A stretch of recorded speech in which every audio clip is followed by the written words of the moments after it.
কিরে বোন কোথায় যাচ্ছিস? খেতে গিয়েছিলাম, এত খিদে পেয়েছে, বাড়িতে এসে দেখছি কিছু খাবার নেই, তাই জন্য খাবার খেতে এখন আমরা কষ্টকর পেটে ডেবড়ে যাচ্ছি।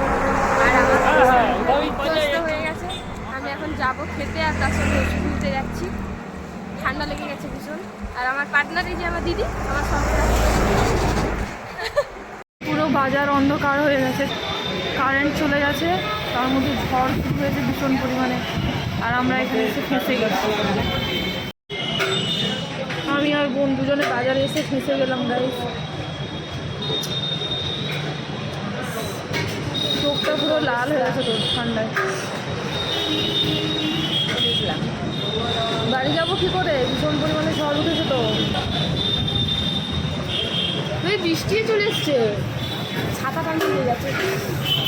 বাপরে, কেন গাড়িতে যাচ্ছি? দেখছি সাইকেল নিয়ে যাচ্ছে, সাইকেল চালাতে পারবে। বৃষ্টি এলো, সবাই ভিজে যাবে, ভীষণ বৃষ্টি এলো।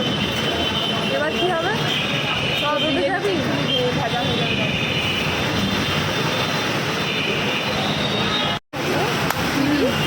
আগে সব সাইকেল নিয়ে যাবে।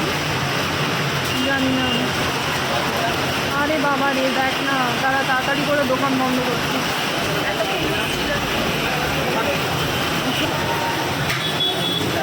সবাই ব্রিজের তলায় গিয়ে দাঁড়িয়ে আছে।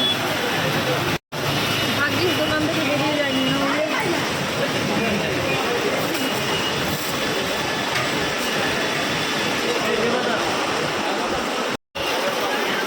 দোকানের এখানে বসে গেছি। আমার বোন বলছে টেবিলের নিচে ঢুকে যেতে। আমাদের পার্সেল নেওয়া হয়ে গেছে, বসে আছি এখন এখানে। তুমি ঠিক টাইমে আসছো, একদম ঠিক টাইমে। পেট বাচ্চা ঢুকলো, দেখ